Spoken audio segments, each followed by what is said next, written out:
Hello વહાલા વિદ્યાર્થી મિત્રો, કેમ છો? મારું નામ છે ફાલ્ગુન આદ્રોજા.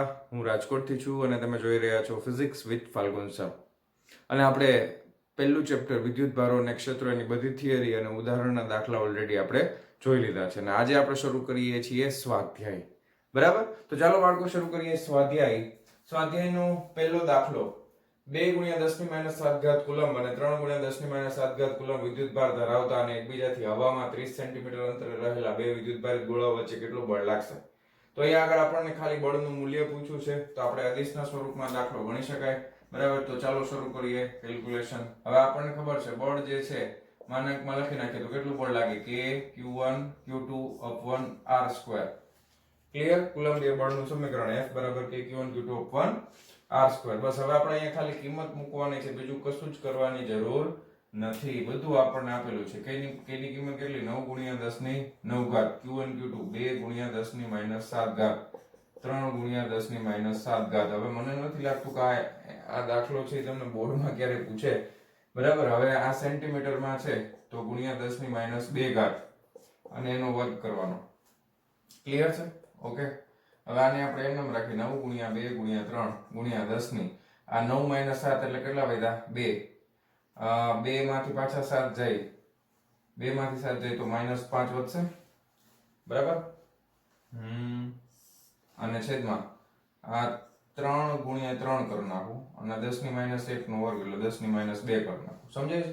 બરાબર, એટલે શોર્ટકટમાં થઈ જશે. 3 તેરી 9, 3 દુ કેટલા થશે? 6 ગુણ્યા આ -2 ઉપર જાય એટલે +2, તો 2 આમાંથી નીકળી જશે એટલે 6 × 10⁻3 બળ છે એટલે એકમ શું આવે બાળકો? ન્યૂટન. રેડી?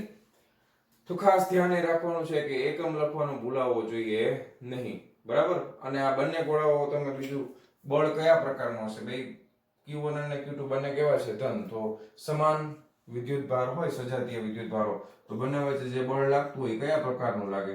અપાકર્ષણ પ્રકારનું બળ. કયા પ્રકારનું લાગતું હશે?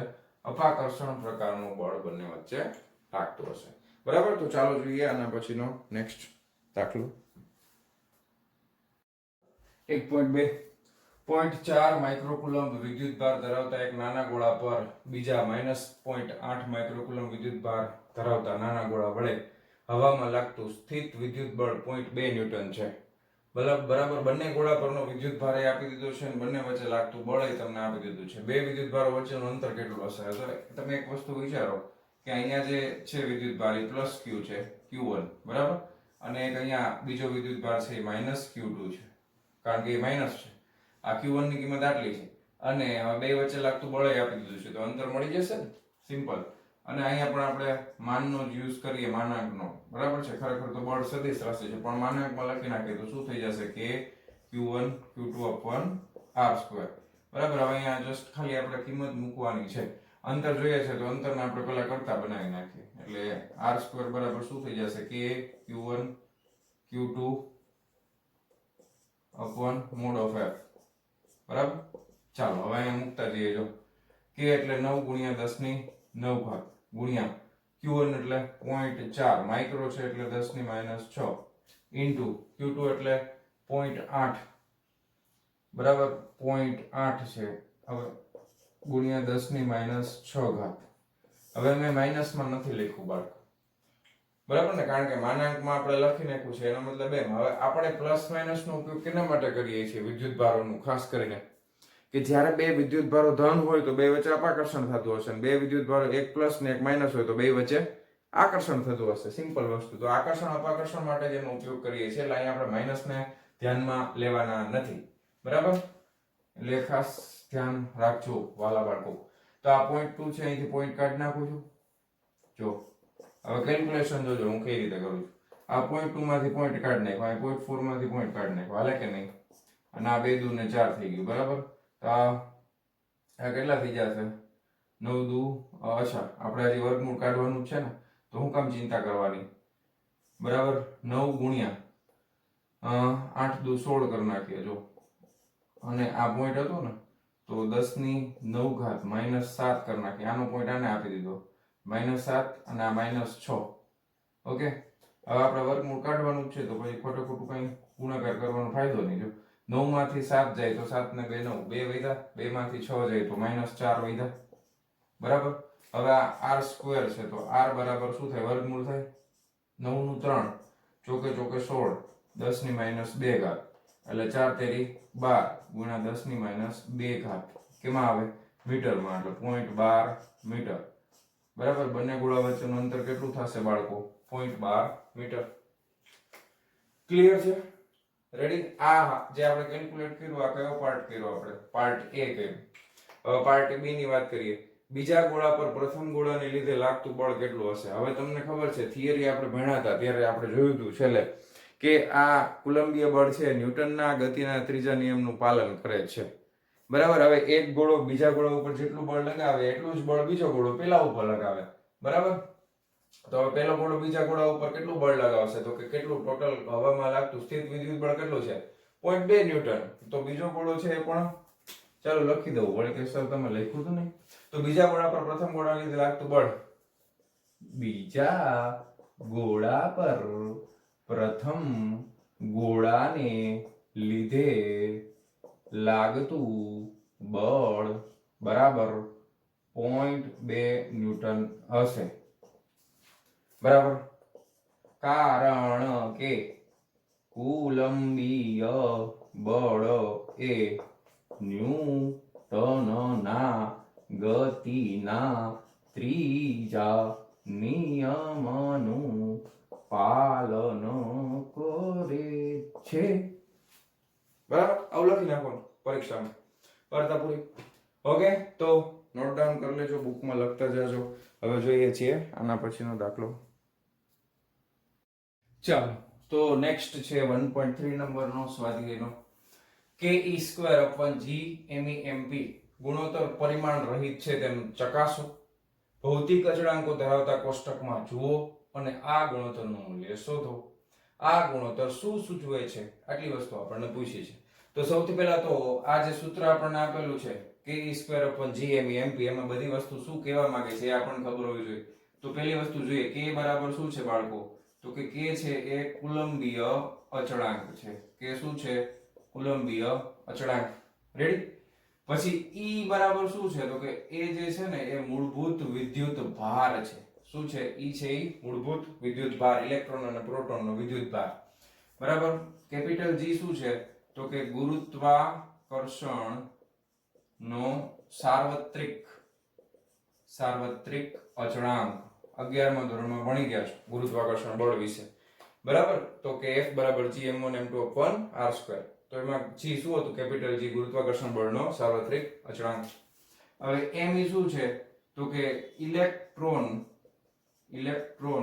નું દળ, m ફોર માસ અને e ફોર ઇલેક્ટ્રોન, એટલે ઇલેક્ટ્રોન નું દળ mp, બરાબર. તો એ શું થઈ જાય, તો કે પ્રોટોન નું દળ. શું થઈ જશે, પ્રોટોન નું દળ. હવે આપણે મૂલ્ય પણ શોધવાનું છે, તો આપણે કિંમતે લખતા જઈએ. કુલંબીય અચળાંકની કિંમત કેટલી થાય બાળકો, તો કે 9 × 10⁹. હવે વાત આવશે એકમની, તો એકમ જો યાદ ન હોય તો પાછું યાદ કરી લ્યો. F બરાબર કે Q1Q2/r². આના ઉપરથી એકમ મળી જશે, બરાબર. તો અહીંયા લખી નાખીએ k નો એકમ. k નો એકમ કેવી રીતના મળે, તો કે k ને કરતા બનાવો તો r² સામે અને આ છેદમાં વહી જશે. બળનો એકમ શું થાય, ન્યૂટન. r² એટલે મીટર સ્ક્વેર ના છેદમાં આ છેદમાં વહી જશે કુલમ * કુલમ, એટલે આ શું થઈ જાય, કુલમનો સ્ક્વેર. તો અહીંયા એકમ લખી નાખીએ ન્યૂટન મીટર સ્ક્વેર પ્રતિ કુલમનો સ્ક્વેર. ક્લિયર. હવે ઈ છે મૂળભૂત વિદ્યુત ભાર. કેટલું થાય મૂળભૂત વિદ્યુત ભાર, 1.6 × 10⁻19 ઘાત કુલમ. ઇલેક્ટ્રોન અને પ્રોટોન બેનો આટલો થાય. ઇલેક્ટ્રોન માટે -1.6, પ્રોટોન માટે પ્લસ આવે, બરાબર છે. હવે કેપિટલ G છે ગુરુત્વાકર્ષણ બળનો સાર્વત્રિક અચળાંક. ઈ કેટલી થાય, એની કિંમત કેટલી થાય, તો કે 6.67 × 10⁻11 ઘાત. 11મા ધોરણનું છે આ. હવે આ બધા અચળાંકોની કિંમત તમને મોઢે યાદ રહેવી જોઈએ, બરાબર. તો જ આ દાખલો થશે. 6.67 × 10⁻11 ઘાત. હવે બીજી વસ્તુ, તો કે એના એકમની વાત કરવાની છે, તો કે F બરાબર G m_e_mp ના છેદમાં r² લખી નાખો. અત્યારે આના સ્વરૂપમાં જ લખવું આપ્યું છે, એક સ્વરૂપમાં, બરાબર. હવે આપણે G નો એકમ જોઈએ છે, તો કેપિટલ G નો એકમ કેપિટલ G નો એકમ શું થઈ જશે તો કે બળનો એકમ છે ન્યૂટન, r² એટલે મીટર સ્ક્વેર, ના છેદમાં me mp એટલે કિલોગ્રામ કિલોગ્રામ, તો આ શું થઈ ગયું કિલોગ્રામ નો સ્ક્વેર. રેડી? તો આ થઈ જશે ન્યૂટન મીટર સ્ક્વેર પ્રતિ કિલોગ્રામ નો સ્ક્વેર. ઓકે, હવે આવે છે ઇલેક્ટ્રોન નું દળ 9131 9.1 × 10⁻31 કિલોગ્રામ. પછી mp એટલે પ્રોટોન નું દળ 1.66 × 10⁻27 કિલોગ્રામ. ઘણીવાર 1.67 લખતા હોય છે. પ્રોટોન અને ન્યુટ્રોન નું દળ ઓલમોસ્ટ સરખા જ હોય. બરાબર? તો આ બધો ડેટા તમને આવડતો હોવો જોઈએ, પછી આ દાખલો થશે. હવે આપણે જો હવે પરિમાણ રહિત છે એમ ચકાસવાનું છે ને, તો ચાલો ચકાસી નાખીએ. શું છે સમીકરણ તો કે ke² ના છેદમાં g me mp. બરાબર? ke² ના છેદમાં g me mp. બસ હવે બધાને એકમ મૂકતા જઈજો. k નો એકમ શું છે તો કે ભાઈ k નો એકમ છે ન્યૂટન મીટર સ્ક્વેર પ્રતિ કુલમ નો સ્ક્વેર ઇન્ટુ e² એટલે કુલમ નો સ્ક્વેર, ના છેદમાં કેપિટલ G નો એકમ હમણાં લખ્યો આપણે ન્યૂટન મીટર સ્ક્વેર પ્રતિ કિલોગ્રામ નો સ્ક્વેર ઇન્ટુ ગુણાકારમાં me mp એટલે શું થઈ જશે કિલોગ્રામ નો square. Coulomb square kilogram square ઉપરથી ન્યૂટન મીટર સ્ક્વેર ગયા તો કેવું આવ્યું તો કે પરિમાણ રહિત આવી ગયું. બરાબર? હવે પેલા પ્રશ્નનો જવાબ મળી ગયો છે. બરાબર? હવે કોષ્ટકમાં તમારે જોઈ લેવાનું છે. અને આ ગુણોત્તરનું મૂલ્ય શોધો. હવે ભૌતિક અચળાંકો ધરાવતા કોષ્ટકમાં જુઓ એટલે કોષ્ટકની અંદર તમને છે ને ભૌતિક અચળાંકોમાં બધી કિંમત અને એના મૂલ્ય તમને મળી જશે. બરાબર? યાદ ન હોય તો. અને આ ગુણોત્તરનું મૂલ્ય ગોતવાનું છે. હવે ચાલો તો ગુણોત્તરનું મૂલ્ય ગોતવા માટે જસ્ટ આપણે અહીંયા ખાલી કિંમત મૂકવાની છે ke² ના છેદમાં g me mp મૂકતા જઈએ. કે કેટલા છે 9 × 10⁹ ઇલેક્ટ્રોન નો મૂળભૂત વિદ્યુતભાર કેટલો છે 1.6 × 10⁻19 એનો વર્ગ, ના છેદમાં કેપિટલ G ની કિંમત કેટલી છે 6.67 × 10⁻11 એના ગુણાકારમાં માસ ઓફ ઇલેક્ટ્રોન કેટલા છે 9131 9.1 × 10⁻31 અને માસ ઓફ પ્રોટોન 1.66 અથવા 67 જે લખવું હોય ×10⁻27 કિલોગ્રામ. ઓકે, હવે આ ગુણાકાર તમારે કરવાનો છે સાદા કેલ્ક્યુલેટર ની અંદર, અને કેલ્ક્યુલેટ કર્યા પછી વિડિયો પોઝ કરીને કેલ્ક્યુલેટ કરી લો. થઈ ગયો? તેનો જવાબ છે 2.29 × 10⁻39 એકમ તો આવશે નહીં. હમણાં જ સાબિત કર્યું પરિમાણ રહિત છે. બરાબર? તો 2.29 × 10⁻39 આપણને મળે છે. રેડી?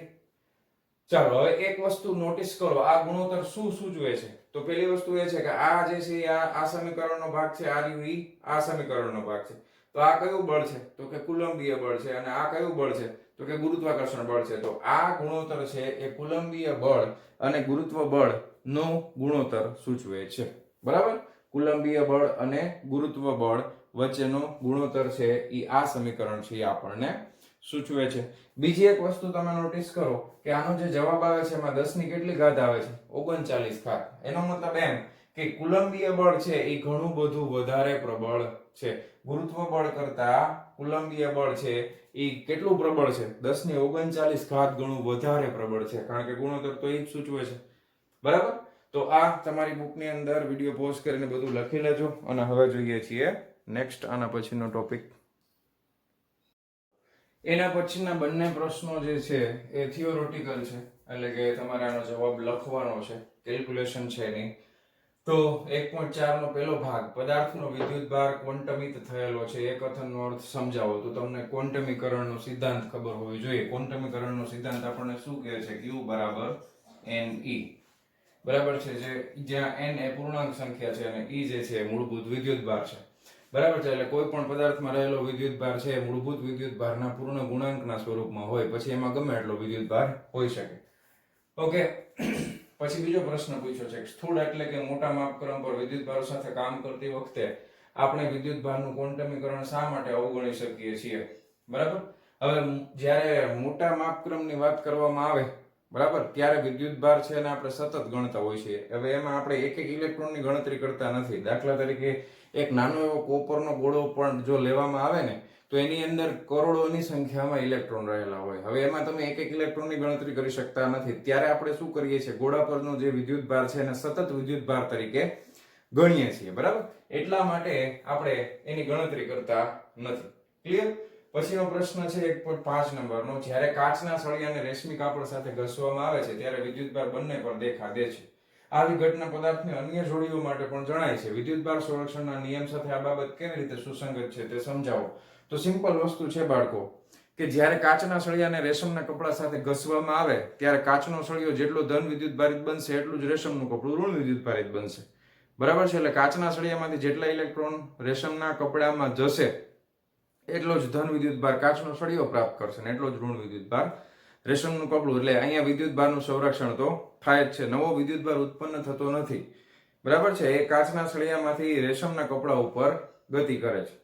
બરાબર? તો આ વસ્તુ જે છે વિદ્યુત ભાર સંરક્ષણનો નિયમ બધી જગ્યા માટે સાચો છે. બીજી બધી જોડ પણ તમને યાદ હોય, પ્લાસ્ટિકનો સળિયો અને ફર. બરાબર? તો આ એનો જવાબ હતો. તો હવે જોઈએ છીએ આના પછીનો નેક્સ્ટ 1.6 નંબરનો દાખલો. 1.6 નંબરનું શું કહે છે કે 4 બિંદુવત વિદ્યુતભારો QA બરાબર 2 માઇક્રોકુલમ, QB -5, QC 2 અને QD -5 માઇક્રોકુલમ એક 10 સેન્ટીમીટરની બાજુવાળા ચોરસ ABCD ના શિરોબિંદુઓ પર છે, પર અનુક્રમે રહેલા છે. ચોરસના કેન્દ્ર પર મૂકેલા 1 માઇક્રોકુલમ વિદ્યુતભાર પર લાગતું બળ શોધો. હવે આપણે સૌથી પહેલા એક કામ કરીએ, ચોરસ દોરી નાખીએ એટલે માથાકૂટ નહીં. બરાબર? ચાલો, હવે આ છે એ આપણો ચોરસ છે. ચોરસ જેવું દેખાય છે ને ભાઈ? કઈ વાંધો નથી ને? બરાબર? તો A, B, C અને D. ચાલો, હવે અહીંયા મૂકતા જઈએ ચોરસના શિરોબિંદુઓ A, B, C, D. Okay, હવે A ઉપર વિદ્યુતભાર કેટલો છે એ લખી નાખું છું. આના ઉપર છે 2 માઇક્રોકુલમ, B ઉપર છે -5 માઇક્રોકુલમ, C ઉપર છે 2 માઇક્રોકુલમ અને D ઉપર છે -5 માઇક્રોકુલમ.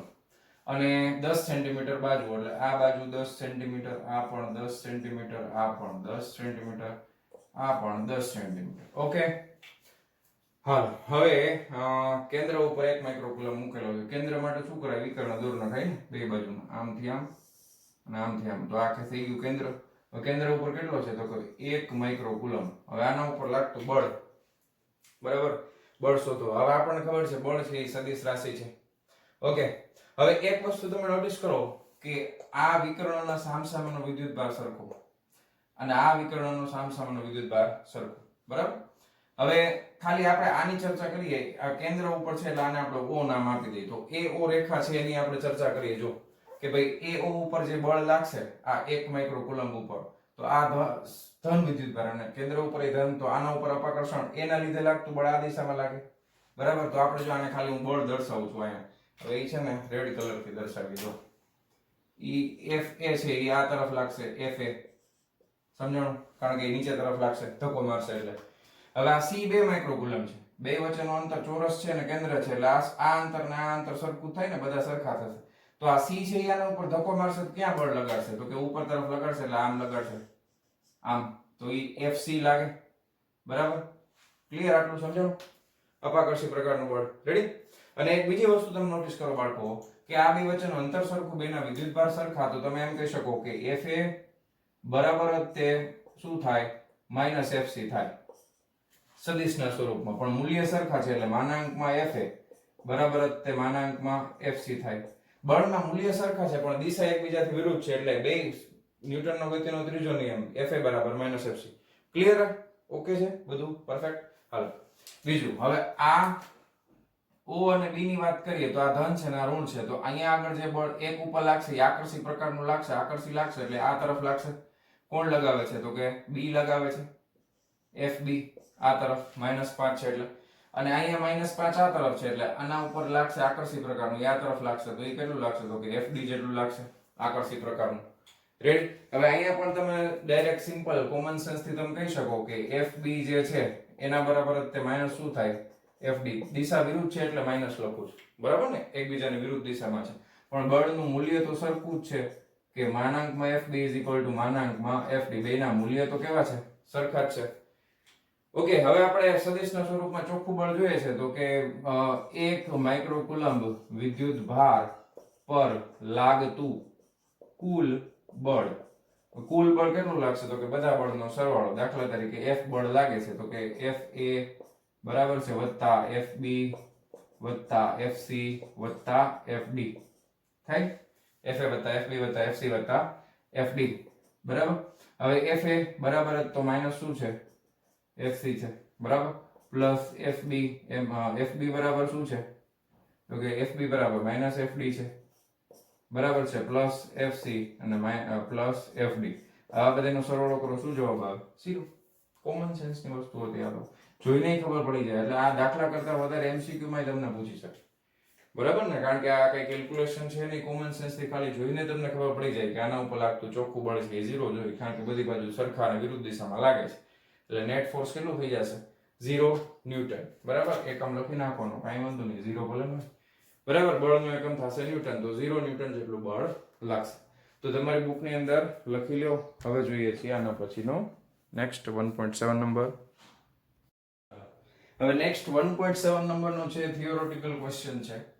સ્થિત વિદ્યુત ક્ષેત્ર રેખા એ સળંગ વક્ર છે, એટલે કે ક્ષેત્ર રેખાને અચાનક ભંગાણો એટલે કે ગાબડા અથવા વિચ્છેદ ન હોઈ શકે. આવું શા માટે? તો તમને બાળકો ખબર છે કે વિદ્યુત ક્ષેત્રની રેખાઓ આપણે જ્યારે બનાવવાની શરૂ કરી ત્યારે આપણે બળ દર્શાવવા માટે વિદ્યુત ક્ષેત્રની રેખાઓ દર્શાવીએ છીએ.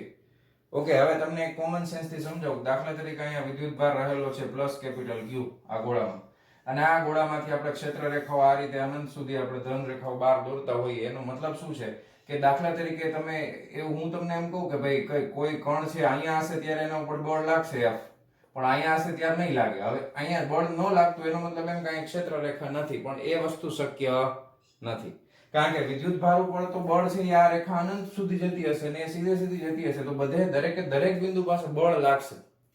પછી ભલે એ બળનું મૂલ્ય અલગ અલગ હશે, એ અંતર ઉપર આધાર રાખે છે, અંતરના વર્ગના વ્યસ્ત પ્રમાણમાં છે. એટલે વિદ્યુત ક્ષેત્ર રેખાઓ ક્યાંય કોઈ દિવસ ત્રુટક રેખા ન હોય બરાબર, એ કન્ટિન્યુઅસ ચાલી જતી હશે. તો વિદ્યુત ક્ષેત્ર રેખામાં વચમાં ક્યારેય ભંગાણ સર્જાઈ શકે નહીં, કારણ કે એવું તો પોસિબલ નથી કે રસ્તામાં અડધી અમુક જગ્યાએ બળ લાગે ને અમુક જગ્યાએ બળ લાગે નહીં, તો પછી આખો ખ્યાલ જ ખોટો પડે બરાબર. એટલે પહેલા પ્રશ્નનો આ રીતે તમે જવાબ લખી શકો. પછી તમને એમ કીધું છે કે બે ક્ષેત્ર રેખાઓ કોઈ બિંદુ એકબીજાને શા માટે છેદતી નથી, તો એ તો તમને ખબર છે. દાખલા તરીકે બે ક્ષેત્ર રેખા એક આમ દોરવામાં આવે ને એક આમ, હવે અહીંયા છેદતી હોય એનો મતલબ એમ કે આના ઉપર લાગતું બળ છે અહીંયા છેદન બિંદુ પાસે જો સ્પર્શક દોરવામાં આવે તો બે અલગ અલગ દિશા દર્શાવે ને એક આમ ને એક આમ, તો બળ કોઈ દિવસ બે અલગ અલગ દિશામાં હોય નહીં, પણ એ પરિણામી બળ છે એ આ દિશામાં આવશે બરાબર. આ થિયોરેટિકલ ક્વેશ્ચન છે. જો આગળના થિયરીના લેક્ચર તમે જોયેલા હશે તો આનો જવાબ તમને ઇઝીલી ખ્યાલ આવી જશે બરાબર. તો હવે જોઈએ છીએ આના પછીનો નેક્સ્ટ દાખલો. હાલો 1.8 નંબરનો દાખલો. બે બિંદુવત વિદ્યુત ભારો QA બરાબર 3 માઇક્રોકુલમ્બ અને QB બરાબર -3 માઇક્રોકુલમ્બ એકબીજાથી શૂન્યાવકાશમાં 20 સેન્ટીમીટર દૂર રહેલા છે. તો પહેલો પ્રશ્ન, બે વિદ્યુત ભારને જોડતી રેખાના મધ્ય બિંદુ O આગળ વિદ્યુત ક્ષેત્ર કેટલું હશે? અને બીજો પ્રશ્ન, જો 1.5 × 10⁻⁹ કુલમ્બ માન ધરાવતો, માન એટલે મૂલ્ય, એક ઋણ પરીક્ષણ વિદ્યુત ભાર. હવે પરીક્ષણ વિદ્યુત ભાર કોઈ દિવસ ઋણ ન હોય, પણ દાખલામાં આપણને આપ્યું જ છે કે ઋણ, તો ઋણ લેવાનું બરાબર. આ બિંદુએ મૂકવામાં આવે તો તેના પર લાગતું બળ કેટલું હશે? તો આ પરિસ્થિતિને આપણે આકૃતિના સ્વરૂપમાં દર્શાવી દઈએ. પહેલા આપણે દર્શાવીએ અહીંયા દાખલા તરીકે અહીંયા છે QA અને અહીંયા ક્યાંક છે QB બરાબર. આ QA કેટલું છે તો કે 3 માઇક્રોકુલમ્બ છે, QB છે -3 માઇક્રોકુલમ્બ. આ બે વચ્ચેનું અંતર કેટલું છે 20 સેન્ટીમીટર બરાબર. આ બે વચ્ચેનું અંતર. હવે આપણને પૂછ્યું છે પહેલો પ્રશ્ન કે મધ્ય બિંદુ O આગળ, એટલે અહીંયા O બિંદુ લેવામાં આવે તો આ અંતર છે એ કેટલું થાય બાળકો 10 સેન્ટીમીટર અને આ પણ 10 સેન્ટીમીટર. રેડી? ક્લિયર? આ મધ્ય બિંદુ આવી ગયું. હવે એક વસ્તુ જુઓ કે વિદ્યુત ક્ષેત્ર O બિંદુ પાસે QA ના લીધે જે હશે વિદ્યુત ક્ષેત્ર ધન વિદ્યુત ભારમાંથી વિદ્યુત ક્ષેત્રની રેખાઓ બહાર નીકળે છે, એટલે EA જે છે એ આ દિશામાં હશે પાકું, કારણ કે બહાર નીકળતી હોય. હવે ઋણ વિદ્યુત ભારમાં વિદ્યુત ક્ષેત્રની રેખાઓ અંદર દાખલ થાય છે, એટલે એમાં અંદર જતી હશે, એટલે EB ના લીધે આ દિશામાં હશે બરાબર. હવે બે એક જ દિશામાં છે તો બે નો સીધે સીધો શું કરી દેવાય? સરવાળો કરી દેવાય ને. તો O બિંદુ પાસે પરિણામી વિદ્યુત ક્ષેત્ર દર્શાવીએ તો E બરાબર શું થાય તો કે EA વત્તા EB બરાબર. EA વત્તા EB સિમ્પલ. હવે E એટલે તમને ખબર છે વિદ્યુત ક્ષેત્રનું સૂત્ર KQ/R², તો એ શું થઈ જશે KQA/R². r સ્ક્વેર પ્લસ કે ક્યુ બી અપોન r સ્ક્વેર. બે એક જ દિશામાં છે એટલે હું અત્યારે દિશા દર્શાવતો નથી, છેલ્લા આપણે લખી નાખશું. બરાબર. હવે અહીંયા તમને ખબર છે કિંમત મૂકી દે કે એટલે 9 ગુણ્યા 10 ની 9 ઘાત ગુણ્યા ક્યુ એ કેટલા છે 3 માઇક્રો એટલે 10 ની માઈનસ 6 ઘાત ના છેદમાં બે વચ્ચેનું અંતર 10 સેન્ટીમીટર છે એટલે 10 ગુણ્યા 1 મીટર બરાબર 100 સેન્ટીમીટર એટલે 10 ની માઈનસ 2 ઘાત નો વર્ગ વત્તા આમાં ક્યુ બી ક્યુ એટલે 9 ગુણ્યા 10 ની 9 ઘાત ગુણ્યા ક્યુ બી ભલે માઈનસ હોય પણ અહીંયા માઈનસ 3 લખવાનું નથી. મેં ઘણીવાર આગળ કીધેલું છે કે વિદ્યુત ભાર પ્લસ હોય કે માઈનસ એના હારે કાંઈ લેવા દેવા નથી. બેની દિશા તો એક જ તરફ છે તો બે પ્લસ જ રાખવાના. ધ્યાન રાખજો બાળકો. તો આ કેટલા થઈ જશે 3 ગુણ્યા 10 ની માઈનસ 6 ઘાત. વળી ઘણા કહેશે સર આ તો માઈનસ માં હતું, તમે પ્લસ ખોટું સમજાવો છો, ખોટું, પણ એવું નથી. બરાબર. અને આ કેટલું છે તો કે 10 ગુણ્યા 10 ની માઈનસ 2 ઘાત નો વર્ગ. હવે આ બે સરખા છે એટલે 2 ગુણાકાર નખાય ને. બરાબર. 1 વત્તા 1 કેટલું થાય 2. 2 ગુણ્યા 9 ગુણ્યા 10 ની 9 ઘાત ગુણ્યા 3 ગુણ્યા 10 ની માઈનસ 6 ઘાત ના છેદમાં 10 ગુણ્યા 10 ની માઈનસ 2 ઘાત નો વર્ગ. હવે આ કેલ્ક્યુલેશન તમે કરી નાખો વિડિયો પોઝ કરીને અને જો શું જવાબ આવે છે. બરાબર. આ વિદ્યુત ક્ષેત્રનો જવાબ મળે છે 5.4 into 10⁶ ન્યૂટન પ્રતિ કુલમ. ક્લિયર? તો આ કેલ્ક્યુલેશન કરી લેજો, તમને આટલો જવાબ મળી જશે. કેલ્ક્યુલેટ કરજો પાછા, મૂકી ના દેતા. ચાલો હવે બીજો ભાગ એનો બી પાર્ટ. આ એ પાર્ટ નો જવાબ આપણને મળી ગયો છે. બી પાર્ટમાં શું કીધું છે કે જો 1.5 ગુણ્યા 10 ની માઈનસ 9 ઘાત કુલંબ માન ધરાવતો એક ઋણ પરીક્ષણ વિદ્યુત ભાર આ બિંદુએ મૂકવામાં આવે તો તેના પર લાગતું બળ. હવે તમને ખબર છે આ ઓ બિંદુ ઉપર લાગતું બળ એટલે F લખી નાખીએ. F બરાબર શું થાય તો કે Q * E થાય. શું થાય? F બરાબર QE બળ. F બરાબર QE કેટલો વિદ્યુત ભાર છે? હવે આ ઋણ વિદ્યુત ભાર છે, તમે ધ્યાન આપજો. વિદ્યુત ક્ષેત્ર છે એ કઈ દિશામાં? હવે આ જે મેં લખ્યું વિદ્યુત ક્ષેત્ર કઈ દિશામાં છે તો કે આ દિશા છે A થી B તરફ છે ને. હવે તમે આ બળ આમ લાગે છે, વિદ્યુત ક્ષેત્રની દિશા આમ છે, તમે અહીંયા ઋણ વિદ્યુત ભાર મૂકો છો એટલે હવે તમને હું અલગથી સમજાવું છું. વિદ્યુત ક્ષેત્ર આમ છે એનો મતલબ એમ કે અહીંયા પ્લસ છે અહીંયા માઈનસ છે, અહીંયા વચમાં તમે એક માઈનસ વિદ્યુત ભાર મૂકો છો. ઓકે. હવે તમે સમજો કે વચ્ચે તમે માઈનસ વિદ્યુત ભાર મૂકો, વિદ્યુત ક્ષેત્ર તો આ તરફ છે તો આના ઉપર છે એ બળ કઈ દિશામાં લાગે? આ ઋણ વિદ્યુત ભાર છે તો એના ઉપર કઈ દિશામાં બળ લાગે? આ તરફ લાગશે ને, કારણ કે આ માઈનસ માઈનસ વચ્ચે અપાકર્ષણ થાય એટલે ઈ આમ ધક્કો મારે, પ્લસ માઈનસ વચ્ચે આકર્ષણ થાય એટલે ઈ આમ ધક્કો મારે. તો આના ઉપર લાગતા બળની દિશા છે ઈ O થી A તરફ હશે. દિશા કઈ તરફ હશે? O થી A તરફ.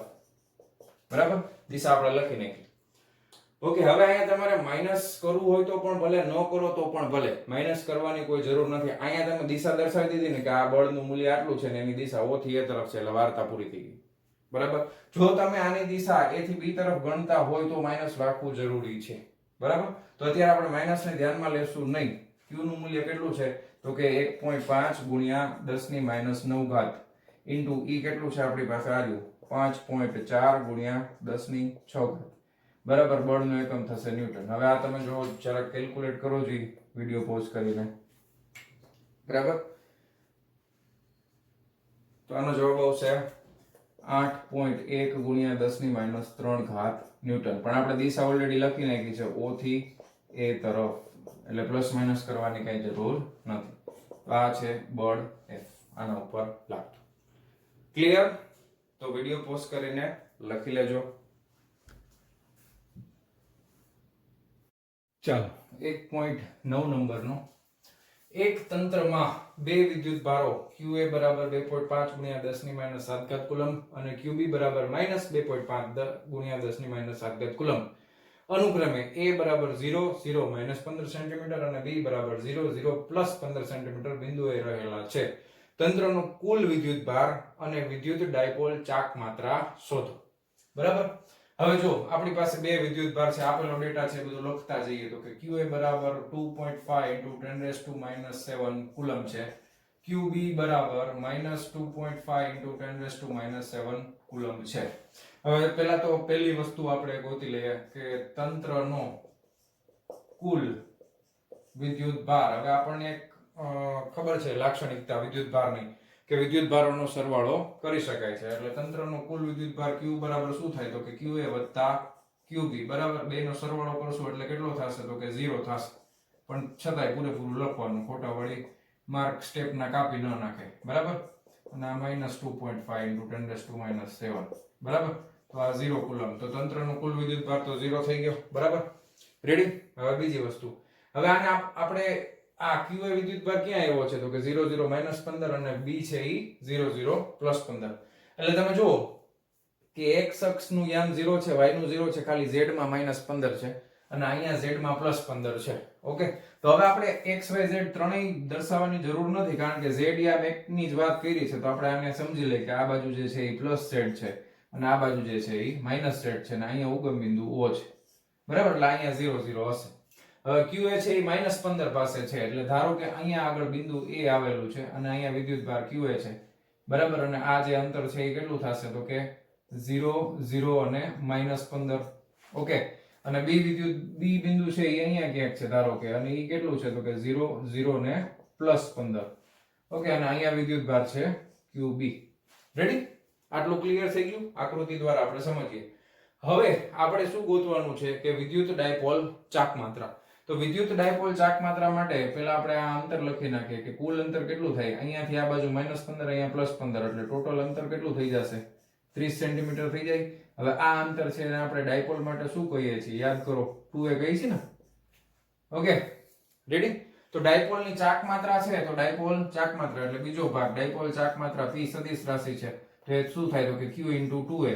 હવે 2a છે એ અંતર છે અને એ પાછી સદિશ રાશિ છે બરાબર. એટલે વિદ્યુતભાર કોઈ પણ એકનો લેવાનો, કોઈ પણ એકનો લઈએ, બે સરખા છે ને તો ડાયપોલ બને ને. વિદ્યુતભાર કેટલો છે તો કે 2.5 × 10⁻⁷, આમાં પ્લસ જ લેવાનું, * 2a, એટલે આ અંતર કેટલું છે 30. પણ આ કેમાં આપ્યું છે બાળકો, સેન્ટીમીટરમાં છે, એટલે કેમાં ફેરવવું પડે મીટરમાં. મીટરમાં ફેરવવા માટે 10⁻², 1 મીટર બરાબર 100 સેન્ટીમીટર થાય બરાબર. હવે આ 2.5 છે એ કાઢી નાખું ને અહીંયાથી મીંડું કાઢી નાખું, હાલે ને. 2.5 એટલે 25/10, તો આ મીંડું વહી ગયું, 25 તારી કેટલા થાય 75 થાય, એને ગુણ્યા 10 ની બરાબર. આ 7 ને 2 કેટલા થઈ ગયા -9. એટલે આને આમ લખાય 7.5 × 10⁻8 બરાબર. હવે એકમની વાત કરીએ, વિદ્યુતભારનો એકમ કુલમ, અંતરનો એકમ મીટર, તો આ થઈ જશે કુલમ્બ * મીટર. હવે સદિશ રાશિ છે એટલે દિશા બતાવવી પડશે ક્યાંથી ક્યાં તરફ છે, તો કે હંમેશા ડાયપોલની ચાક માત્રા છે એ ક્યાંથી ક્યાં તરફ હોય તો કે ઋણ વિદ્યુતભાર થી ધન વિદ્યુતભાર તરફ. તો ઋણ વિદ્યુતભાર કયો છે B બરાબર, અને ધન વિદ્યુતભાર A છે, એટલે આ તરફ ડાયપોલની ચાક માત્રાની દિશા હોય. એટલે તમારે અહીંયા દિશા કૌંસમાં લખી નાખવાની, B થી A તરફ બરાબર છે, B થી A તરફ, અથવા તો ધન Z થી ઋણ Z તરફ, અથવા ખાલી ઋણ Z તરફ લખો તો પણ ચાલશે. ઓકે, તો તમારી બુકની અંદર લખી લેજો વિડિયો પોઝ કરીને. હવે જોઈએ છીએ આના પછીનો દાખલો 1.10, 4 × 10⁻⁹ કુલમ્બ * મીટરની ડાયપોલ ચાક માત્રા ધરાવતી એક વિદ્યુત ડાયપોલ 5 × 10⁴ ન્યૂટન પ્રતિ કુલમ્બનું માન ધરાવતા સમાન વિદ્યુત ક્ષેત્ર સાથે 30 ડિગ્રીના કોણે રહેલી છે. તો આ ડાયપોલ પર લાગતા ટોર્કનું મૂલ્ય શોધો. આપણને આપેલો છે ડેટા એ લખતા જાય. ડાયપોલની ચાક માત્રા બરાબર, એટલે p બરાબર 4 × 10⁻⁹ કુલમ્બ * મીટર. ઓકે, વિદ્યુત ક્ષેત્ર આપ્યું છે, વિદ્યુત ક્ષેત્ર E બરાબર 5 × 10⁴ ન્યૂટન પ્રતિ કુલમ્બ અને 30 ડિગ્રીના કોણે, તો θ બરાબર 30 ડિગ્રી. તો ટોર્કનું સૂત્ર ખબર છે, ટાઉ બરાબર Pe sin θ. શું થાય ટોર્ક, ટાઉ બરાબર Pe sin θ. બસ હવે ખાલી કિંમત મૂકવાની છે. આ MCQ કહી શકાય દાખલાની બદલે -9, સોરી બરાબર. હવે આવું તમને MCQ માં પૂછે, દાખલામાં બહુ જરૂર નથી પૂછવાની. sin 30 એટલે સીધું લખું, કેટલા થાય 1/2 થાય ને બરાબર. અને આ 2 દુ 4, આ 5 દુ 10 ગુણ્યા 10⁻⁹ + 4 બરાબર. એટલે કેટલા થઈ જશે 10 ગુણ્યા 10 ની કેટલા -5, એટલે 10⁻⁴ આવે. રેડી, 10⁻⁴ આવશે. ક્લિયર? ઓકે, અને ટોર્ક છે એટલે એકમ શું આવે ન્યૂટન * મીટર. ઓકે, તો આ તમને મળશે એનો જવાબ. રેડી, તો આ વિડિયો પોઝ કરીને લખી લેજો. બહુ નાના MCQ જેવો દાખલો છે. હવે જોઈએ છીએ આના પછીનો દાખલો. ચાલો 1.11, ઊન સાથે ઘસેલા એક પોલિથીનના ટુકડા પર 3 × 10⁻⁷ કુલમ્બ ઋણ વિદ્યુતભાર છે. બરાબર. હવે આપણે જો અહીં દોરી નાખી, દાખલા તરીકે આ ઊન છે અને આ જે છે એ પોલિથીન છે. ઓકે, હવે ઊન સાથે તમે પોલિથીનને ઘસો એટલે પ્લાસ્ટિક, પોલિથીન એટલે પ્લાસ્ટિક સમજો ને, એની હારે ઊન એટલે ફોર થાય. પ્લાસ્ટિક ને પ્લાસ્ટિક હંમેશા ઋણ વિદ્યુત ભાર બને, આ ધન બને. બરાબર, એટલે આ પોઝિટિવ બનશે, આ નેગેટિવ બનશે. ઓકે, એટલે પોલિથીનના ટુકડા ઉપર આના ઉપર વિદ્યુત ભાર કેટલો જમા થઈ જાય છે તો કે Q બરાબર 3 ગુણ્યા 10 - 7 કુલમ ઋણ વિદ્યુત ભાર છે. તો એનો મતલબ એમ કે ઊન ઉપર કેટલો ધન હોય, Q બરાબર +3 × 10 - 7 કુલમ, વિદ્યુત ભાર સંરક્ષણનો નિયમ. બરાબર, આ ઋણ છે નેગેટિવ એટલે મેં અહીંયા માઈનસ આલો કરી નાખું પડ્યું. સર કેમ માઈનસ નો કર્યું? હાલો માઈનસ. બસ. હવે સ્થાનાંતરિત થયેલા ઇલેક્ટ્રોનની સંખ્યા શોધો અને તેઓ શાના પરથી શાના પર સ્થાનાંતરિત થયા છે. હવે જે ઋણ વિદ્યુત ભારિત હોય એનો મતલબ એમ કે આમાં ઇલેક્ટ્રોન જાજા છે અને આમાંથી ઇલેક્ટ્રોન નીકળી ગયા છે, એટલે ઊન ઉપરથી પોલિથીનમાં સ્થાનાંતરિત થયા છે. હવે આ કોમન સેન્સની વસ્તુ છે, એટલું જ તમને ખબર પડી ગઈ હોય. હવે આપણે સંખ્યાની વાત કરવાની છે, તો કયો સિદ્ધાંત વાપરશું? ક્વોન્ટમીકરણનો સિદ્ધાંત. બરાબર, Q બરાબર n × E. બરાબર, સંખ્યા જોઈએ છે તો n ને કરતા બનાવી, શું આવે? Q ના છેદમાં E. હવે આ કઈ સંખ્યા પ્લસ માઈનસ હોય નહીં, એટલે વિદ્યુત ભાર અહીંયા તમારે પ્લસ જ લેવાનું છે. બરાબર, એમાં કઈ માઈનસ આવે નહીં. તો 3 ગુણ્યા 10 - 7 ના છેદમાં 1.6 ગુણ્યા 10 - 19 કુલમ થાય. બરાબર. ઓકે, હવે વિડિયો પોસ્ટ કરી અને તમારી બુકની અંદર આનું કેલ્ક્યુલેશન કરો જોઈ જરા કેટલું થાય છે. બરાબર.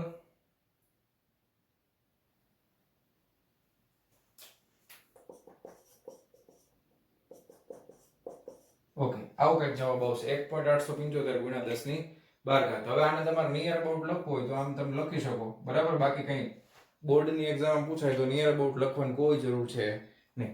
બરાબર, પણ પાછળનો ટેક્સ્ટ બુકનો જવાબ જોઈને તમને એમ થાય સર આમાં તો 2 છે, તો આને નિયર અબાઉટ કરેલું છે. બરાબર, અને આની જગ્યાએ 2 લખી નાખો. બરાબર, તો કેટલા થાય? 2 ગુણ્યા 10 - 12. આટલા જે છે એ ઇલેક્ટ્રોન ટ્રાન્સફર થયેલા હશે. ઓકે, હવે બીજો પ્રશ્ન. આ પેલો ભાગ તો થઈ ગયો. બીજો ભાગ એમ કીધો છે કે ઊનથી પોલિથીન તરફ દળનું સ્થાનાંતર થયેલું છે. હવે તમે એક વસ્તુ વિચારો કે ઊનમાંથી ઇલેક્ટ્રોન નીકળ્યા ને પોલિથીનમાં ગયા, એટલે આમાં ઇલેક્ટ્રોનની સંખ્યા ઘટી ગઈ, એટલે એનું જે દળ હતું એના કરતા હવે દળ કેટલું થઈ જાય? ઓછું થઈ જાય. તો કે બીજાના જવાબમાં શું આવશે? તો કે હા. બરાબર, દળમાં ફેરફાર થાય છે.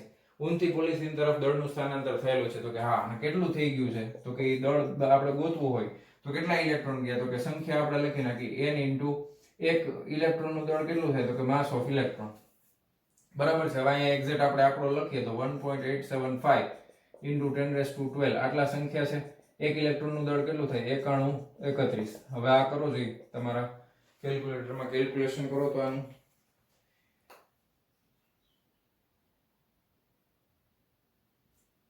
ઓકે, આનો જવાબ આવશે 17 ગુણ્યા 10 - 19 કિલોગ્રામ. ઓકે, એટલે નિયર અબાઉટ તમારે જો આને 20 માં કન્વર્ટ કરો તો આ કેટલું થાય? તો કે 20 ગુણ્યા 10 - 19 થાય. તો તમે આમ લખી શકો 2 ગુણ્યા 10 - 18 કિલોગ્રામ.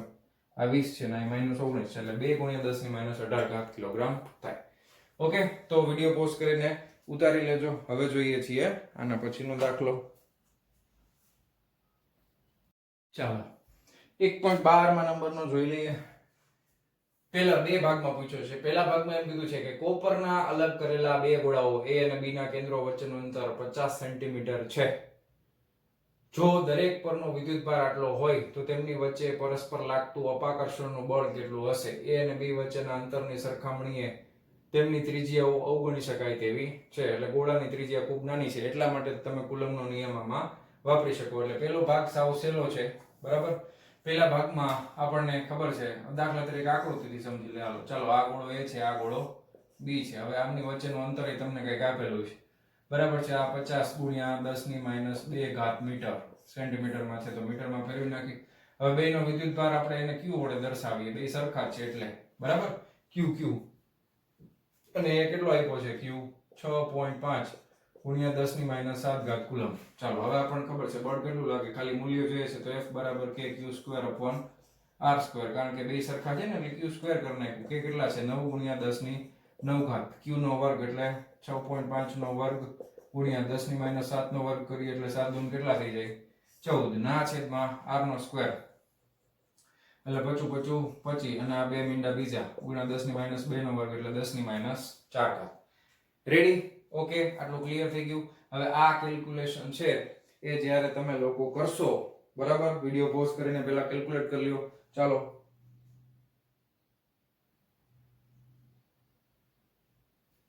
તો આ જવાબ આવશે 1.521 ગુણ્યા 10 ની માઈનસ 2 ઘાત, બરાબર, ન્યૂટન. બરાબર, તો આ કેલ્ક્યુલેશન નો જવાબ આવે છે 1.521 ગુણ્યા 10 ની માઈનસ 2 ઘાત ન્યૂટન. ક્લિયર છે? હવે તમને આ પહેલો ભાગ તો પૂરો થઈ ગયો, બસ કુલમ્બનો નિયમ વાપરવાનો હતો. હવે બીજા ભાગની અંદર તમને શું કીધું છે એને આપણે જોઈએ જરાક ધ્યાનથી. જો આ દરેક ગોળા પરનો વિદ્યુતભાર બમણો કરવામાં આવે, હવે પહેલાનો નવો વિદ્યુતભાર q ડેશ બરાબર કેટલો થઈ જશે? પહેલાનો q હતો, હવે નવો કેટલો થઈ જશે? તો કે બમણો એટલે 2q થઈ જાય. 2 q. આ 29 નથી, વળી ભાઈ સર કે 29 કા લખ્યા? હા, q બરાબર, 2q. અને તેમની વચ્ચેનું અંતર અડધું કરવામાં આવે. હવે પહેલાનું અંતર, દાખલા તરીકે આ અંતર છે ને આપણે r કહી દઈએ, તો હવે અંતર છે એ નવું r ડેશ થાય, તો એ કેટલું થઈ ગયું? અડધું, એટલે r/2 થઈ જશે. ઓકે, તો હવે કેટલું અપાકર્ષણ બળ લાગશે? હવે આ અપાકર્ષી પ્રકારનું બળ છે, નવું બળ છે, અને આપણે f ડેશ નામ આપી દઈએ, તો f ડેશ બરાબર કે q² ની બદલે શું આવશે? 2q નો સ્ક્વેર આવશે, નવો વિદ્યુતભાર, અને અપોન અંતરની જગ્યાએ r ની જગ્યાએ r/2 નો સ્ક્વેર આવશે. હવે આ છે ને MCQ માટે બહુ અગત્યનો છે. બીજો જે ભાગ પૂછ્યો છે ને તમને એમ નામે પૂછી શકે MCQ ના ફોર્મમાં. તો 2 દુ 4 kq² ના છેદમાં r નો સ્ક્વેર, છેદનો છેદ અંશમાં 2 નો વર્ગ 4, એટલે ચોકે ચોકે કેટલા થઈ જશે અહીંયા? 16. હવે kq² r² ઈ તો શું છે? તો કે ઈ તો f જ છે ને. ચાલ્યું, kq² r તો શું છે? તો કે f છે. હવે અહીંયા ખાલી આપણે f ની કિંમત મૂકવાની છે. આ કેટલા થઈ જાય? 16 ગુણ્યા 1.521 ગુણ્યા 10 ની માઈનસ 2 ઘાત ન્યૂટન. બરાબર, હવે તમે કેલ્ક્યુલેટરમાં કેલ્ક્યુલેટ કરો જી.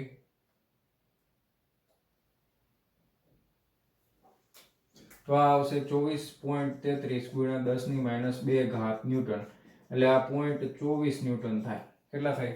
0.24 ન્યૂટન. ઓકે, તો વિડિયો પોઝ કરી અને હવે લખી લેજો. હવે જોઈએ છીએ આના પછીનો દાખલો. ચાલો, 1.13 નંબરનો એના પછીનો. ધારો કે સ્વાધ્યાયના 1.12 એટલે આની આગળનો જે આપણે દાખલો કર્યો હોય, માના બંને ગોળાઓ એક સમાન માપના છે અને ત્રીજો તેમના જેવો જ પણ વિદ્યુતભાર રહિત ગોળો પ્રથમ ગોળા સાથે સંપર્કમાં લાવી ત્યારબાદ બીજા ગોળા સાથે સંપર્કમાં લાવી તે બંનેથી દૂર કરવામાં આવે છે. તો હવે A અને B વચ્ચેનું નવું અપાકર્ષણ બળ કેટલું હશે? હવે છે ને A અને B જેવો જ એક બીજો ગોળો છે, તમે સમજો આ ગોળો છે C, બરાબર. હવે આ ગોળાને આ વિદ્યુતભાર રહિત ગોળો છે, એટલે અહીંયા હું તમને પ્રાથમિક કન્ડિશન લખી દઉં, q બરાબર 0. ઓકે, હવે તમે પહેલા છે ને આની હારે ટચ કરાવો છો પેલી રીતે. પહેલા તમે શું કરો છો? આ C ગોળાને એની હારે ટચ કરાવો છો. તો હવે તમને ખબર છે સ્પર્શ કરાવીએ અને સરખા માપના ગોળા હોય તો વિદ્યુતભાર બેયમાં સરખો વેચાઈ જશે. સમજાય છે? બરાબર. તો હવે આ પરિસ્થિતિમાં નવો વિદ્યુતભાર જે આવે A ઉપરનો QA, ઈ કેટલો બનશે? A નો નવો વિદ્યુતભાર કેટલો થાય? અને આ ગોળામાં એટલો જ આવશે, તો કે 6.5 ગુણ્યા 10 ની માઈનસ 7 ઘાત ભાગ્યા 2. બરાબર ને? આનો તો 0 છે એટલે પ્લસ 0 ભાગ્યા 2, અને આને 2 વડે ભાગી નાખશો એટલે 2 તેરી 6, અને આ કેટલા થાય? 2 દુ 4 એટલે અઢી થાય. બરાબર, 25 દુ 50 રેડી. હાલો, તો 3.25 ગુણ્યા 10 ની માઈનસ 7 ઘાત કુલમ્બ આટલો થઈ જશે. રેડી? ક્લિયર? પાકું? હવે એમ કીધું છે આપણને કે પેલા આની હારે સ્પર્શ કરાયો. હવે તમે જુઓ કે આ ગોળા ઉપર હવે જે સેકન્ડ કન્ડિશન આવે ને, તો હવે તમે આને અહીંયા લઈ જાઓ છો ત્યારે તમે જોજો હવે આના ઉપર વિદ્યુતભાર કેટલો છે? તો બેમાં સરખો વેચાઈ ગયો ને. આના ઉપર 3.25 ગુણ્યા 10 ની માઈનસ 7 ઘાત કુલમ્બ છે. અને બીજી પરિસ્થિતિમાં હવે તમે આને આની હારે ટચ કરાવો છો ફાઇનલ પરિસ્થિતિમાં, તો હવે B ગોળા ઉપર વિદ્યુતભાર કેટલો થાય? QB બરાબર આ બેનો સરવાળો, બરાબર છે, એટલે 6.5 ગુણ્યા 10 ની માઈનસ 7 ઘાત વત્તા 3.25 ગુણ્યા 10 ની માઈનસ 7 ઘાત ભાગ્યા 2. બરાબર ને? બે વિદ્યુતભાર, બે ગોળા ઉપરના વિદ્યુતભારનો સરવાળો ભાગ્યા 2, એટલે આ જેટલો આવશે એટલો બે ગોળા ઉપર આવી જશે, એટલે B ઉપર આટલો જ આવી જશે. હવે આનો સરવાળો કરીને તમે 2 વડે ભાગશો એટલે આનો તમને મળશે જવાબ 4.875. 4.875 ગુણ્યા 10 ની માઈનસ 7 ઘાત કુલમ્બ. રેડી? તો QA મળી ગયો, QB મળી ગયો. હવે નવું અપાકર્ષણ બળ જોઈએ છે, વળી પાછું કુલમ્બીય બળનું સૂત્ર મૂકી દો. F બરાબર KQ AQB by r². અંતર બદલાયું છે એવું કઈ આપણને કીધું નથી. બરાબર, તો આ જે દાખલો છે એ પણ એક રૂપે જોવા જાવ ને તો એક એમસીક્યુ જ છે અને બહુ આઈએમપી એમસીક્યુ છે. બરાબર, બોર્ડમાં ઘણીવાર પૂછાઈ ગયેલો છે, એટલે આ ધ્યાનથી જોજો. અને હવે તો સિમ્પલ વસ્તુ છે, k ની કિંમત મૂકી દો 9 ગુણ્યા 10 ની 9 ઘાત. q એ કેટલા છે તો કે 3.25 ગુણ્યા 10 ની -7 ઘાત. qb કેટલા છે તો કે 4.875 ગુણ્યા 10 ની -7 ઘાત ના છેદમાં r સ્ક્વેર. આ 50 છે એટલે કેટલા થાય 50 ગુણ્યા 10 ની -2 ઘાત સેન્ટીમીટરમાં છે, મીટરમાં ફેરવવાનું ભૂલશું નહીં. બરાબર, અને હવે વિડિયો પોઝ કરી અને આ કેલ્ક્યુલેટ કરો જોઈએ.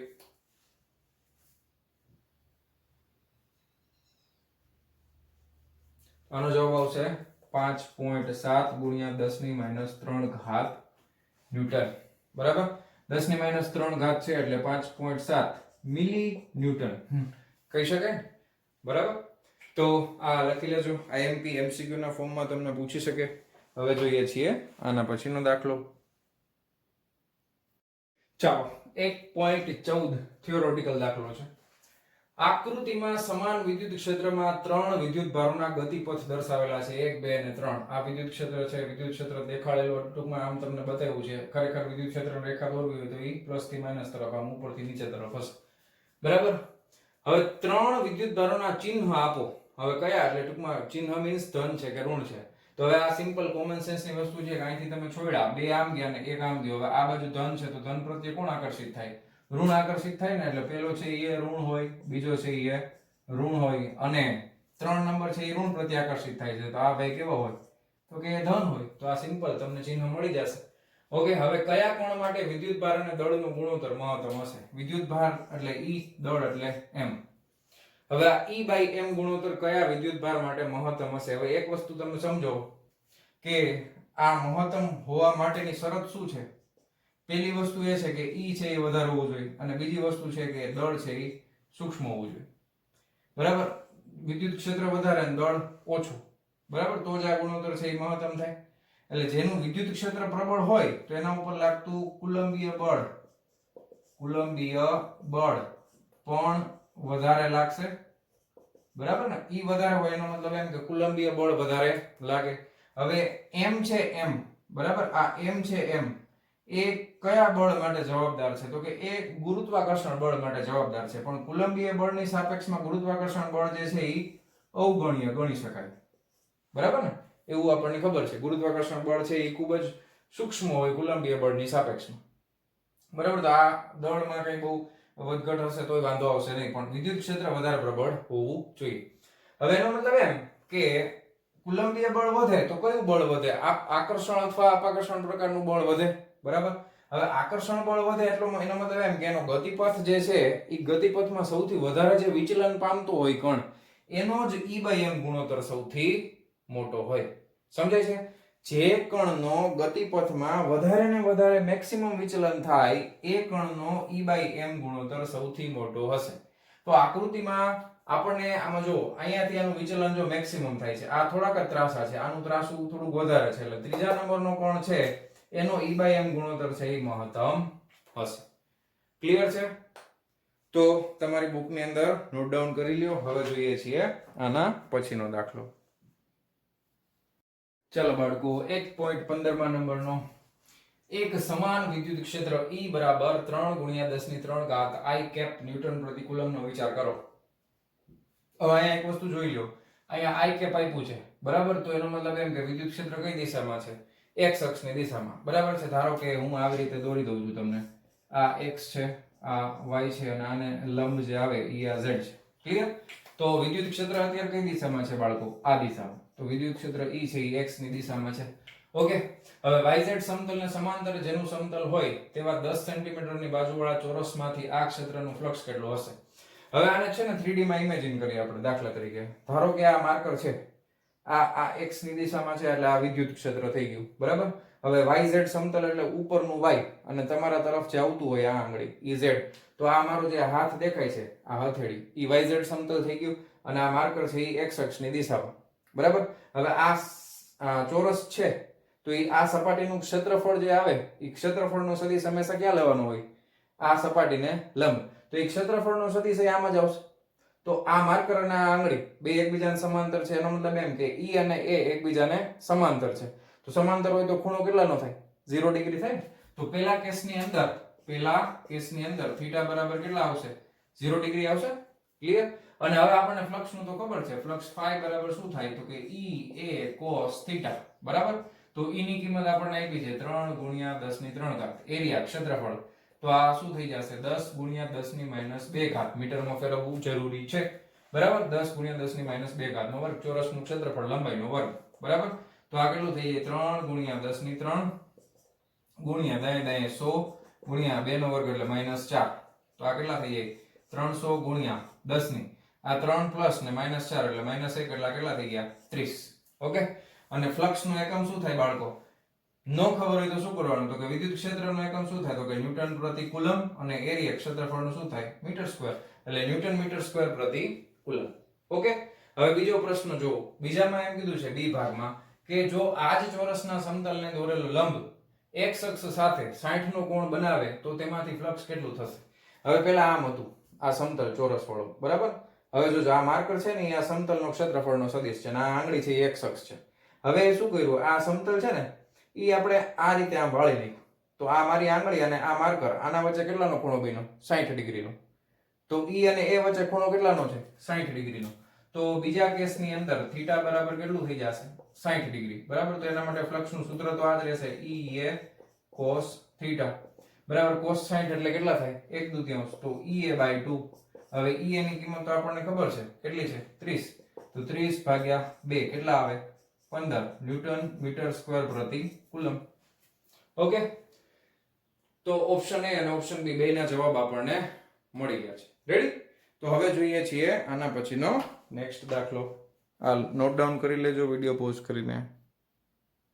ચાલો, 1.16 નંબરનો 20 સેન્ટીમીટરની બાજુવાળા એક ઘન કે જેની બાજુઓ યામ સમતલોને સમાંતર રાખેલ હોય તેમાંથી સ્વાધ્યાય 1.15 માં દર્શાવેલ વિદ્યુત ક્ષેત્રનું ફ્લક્સ કેટલું હશે?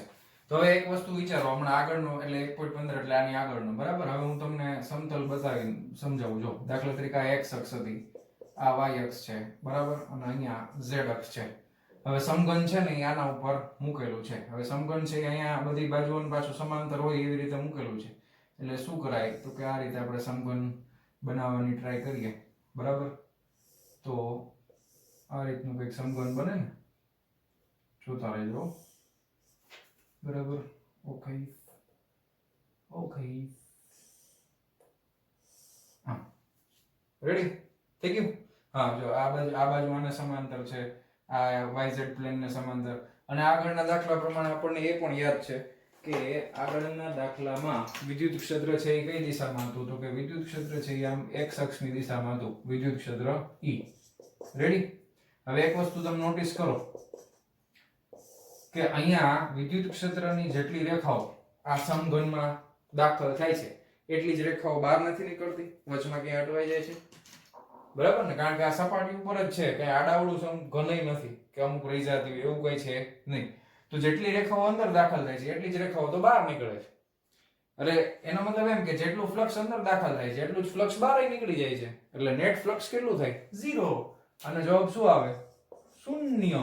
સમજાય છે શું કામ શૂન્ય આવ્યું? બરાબર ને?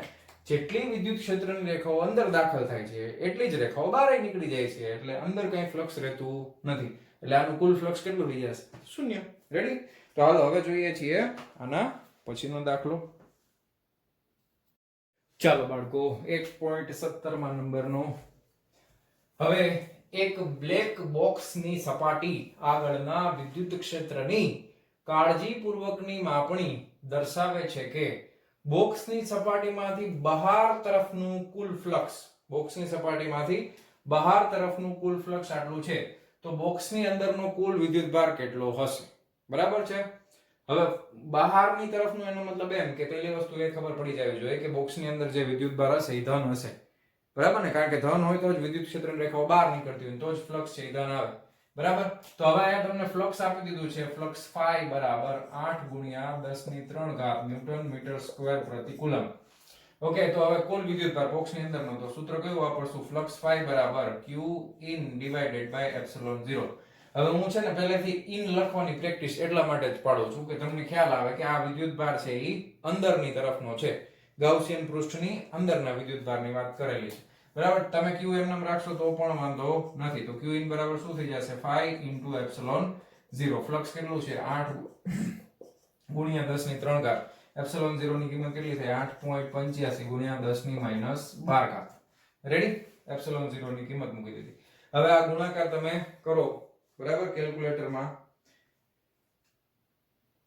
આનો જવાબ આવે છે 0.07 માઇક્રો કુલમ, બરાબર. એટલે 0.07 ગુણ્યા 10 ની -6 ઘાત અથવા તો 7 ગુણ્યા 10 ની -8 ઘાત આવશે, બરાબર, કુલમ. તો આ પહેલાનો જવાબ આપણને મળી ગયો. આ ભાગ હતો A. હવે જોજો બીજા ભાગમાં. જો બોક્સની સપાટીમાંથી બહારની તરફનું કુલ ફ્લક્સ શૂન્ય હોત, બીજામાં એમ કીધું છે કે જો શૂન્ય હોત એટલે નેટ ફ્લક્સ કેટલું થઈ ગયું 0, બરાબર. તો તમે એવો નિષ્કર્ષ તારવી શક્યા હોત કે બોક્સમાં કોઈ વિદ્યુતભાર નથી. તો પહેલી દ્રષ્ટિએ તો એમ જ લાગે કે હા, અમે એમ જ માની લેત કે બોક્સમાં કોઈ વિદ્યુતભાર જ નથી, તો બહારની તરફનું 0 હોય. પણ હું તમને એક બીજી પરિસ્થિતિ આપું. દાખલા તરીકે આ રીતનું એક બોક્સ છે, બરાબર, અને આ બોક્સની અંદરનો જે વિદ્યુતભાર છે એ 2 છે, Q1 છે અને Q2 છે. હવે હું તમને એમ કહું Q1 છે એ 5 કુલમ છે અને Q2 છે એ -5 કુલમ છે. તો આ પરિસ્થિતિમાં તમે કહો છો કે અંદરનો કુલ વિદ્યુતભાર કેટલો થાય? નેટ ચોખ્ખો વિદ્યુતભાર તો 0, પણ સાવ વિદ્યુતભાર નથી એવું કહી શકાય નહીં. વિદ્યુતભાર તો છે પણ ચોખ્ખો વિદ્યુતભાર કેવો છે? 0, બરાબર. તો બોક્સમાં કોઈ વિદ્યુતભાર નથી એમ ન કહી શકાય, પણ ચોખ્ખો વિદ્યુતભાર 0 છે એવું કહી શકાય, બરાબર ને. તો એવું હોત તો કેમ, અથવા ન હોત તો પણ કેમ? તો આ મેં તમને સમજાવી દીધું કે એવું હોત તો આવું ને ન હોત તો પણ આ રીતે થઈ શકે. અને બીજી વસ્તુ કે જો 0 હોય, કઈ છે જ નહીં વિદ્યુતભાર, છતાંય ફ્લક્સ તો 0 જ આવશે. એટલે બે પરિસ્થિતિની અંદર જવાબ તો 0 જ આવવાનો છે, બરાબર. તો આ હતો 1.17મા નંબરનો દાખલો. તો વિડિયો પોઝ કરીને લખી લેજો. અને હવે જોઈએ છીએ આના પછીનો દાખલો. ચાલો વહાલા બાળકો, 1.18મા નંબરનો દાખલો. આકૃતિમાં દર્શાવ્યા મુજબ 10 સેન્ટીમીટરની બાજુવાળા એક ચોરસના કેન્દ્રથી બરાબર ઉપર 5 સેન્ટીમીટર અંતરે 10 માઇક્રોકુલમ પ્લસ 10 માઇક્રોકુલમ આપણે લખી જ નાખીએ, બરાબર. માઇક્રોકુલમ બિંદુવત વિદ્યુતભાર રહેલો છે. ચોરસમાંથી વિદ્યુત ફ્લક્સનું મૂલ્ય કેટલું હશે? સૂચન આ ટેક્સ્ટબુકમાં આપેલું છે. ચોરસને 10 સેન્ટીમીટરની ધારવાળા ઘનની એક બાજુ તરીકે વિચારો. એટલે હું તમને આને સિમ્પ્લિફાઈડ કરીને તમને સમજાવું તો તમારે ખરેખર શું વિચારવાનું છે એ તમને એમ કહે છે કે તમારે આવું વિચારવાનું છે કંઈક, બરાબર. કે ઈ જે છે ને, તમે જોજો અહીંયા મેં આખું ઘન બનાવી નાખ્યું 10 સેન્ટીમીટર બાજુવાળું. આ બધું 10 સેન્ટીમીટર છે એવું તમે સમજો, બરાબર. બધું 10 10 10 10 છે, રેડી. અને સેન્ટીમીટરમાં છે. અને વિદ્યુતભાર છે એ અહીંયા સેન્ટરમાં છે. એટલે અહીંયાથી આ અંતર 5 થાય, બરાબર. ઉપરથી આ અંતર 5 થાય, અહીંયાથી આ સાઈડનું અંતર 5 થાય, અહીંયાથી આ સાઈડનું અંતર 5 થાય. સમજાય છે ને તમને? બધી બાજુના અંતર, આગળ પાછળના બે અંતર પણ 5 5 થાય. એટલે એક્ઝેક્ટ સેન્ટરમાં છે, બરાબર. હવે તમે વિચાર કરો તો આ જે આખું આપણે જે ઘન બનાવ્યું છે સમઘન, એને ગાઉસિયન પૃષ્ઠ તરીકે લઈ શકાય, બરાબર. આને આપણે ગાઉસિયન પૃષ્ઠ તરીકે લઈ શકાય ને. ગાઉસિયન પૃષ્ઠના ઉપયોગોનો જ આપણે આમાં ઉપયોગ કરશું. તો આ ગાઉસિયન પૃષ્ઠ છે, બરાબર.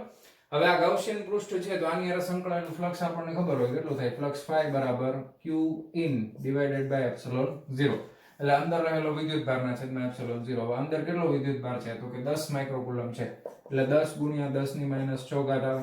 ના છેદમાં એપ્સિલોન 0 એટલે કેટલા થાય? 8.85 ગુણ્યા 10 ની -12 ઘાત. રેડી? ક્લિયર? ઓકે, આ સમજાય છે તમને? ઓકે, હવે આ જે કઈ આનો જવાબ આવે એના અત્યારે આપણે ભૂલી જઈએ. તો આ આપણને ફ્લક્સ મળશે, બરાબર. અને ફ્લક્સનો એકમ આપણે લખી નાખીએ. ફ્લક્સનો એકમ શું થાય? તો કે ન્યૂટન ઇન્ટુ મીટર સ્ક્વેર પ્રતિ કુલમ.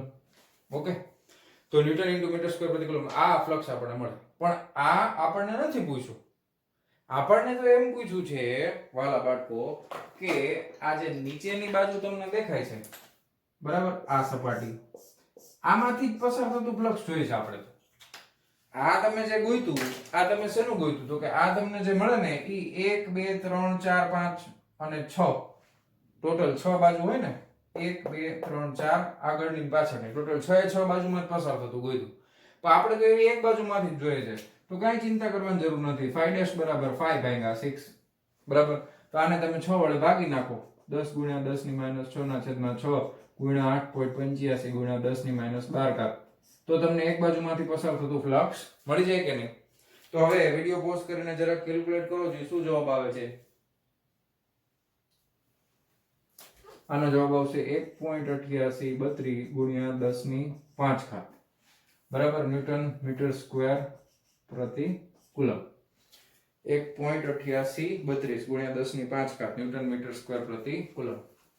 ઓકે, તો આ તમારી બુકની અંદર લખી લેજો વ્યવસ્થિત રીતે.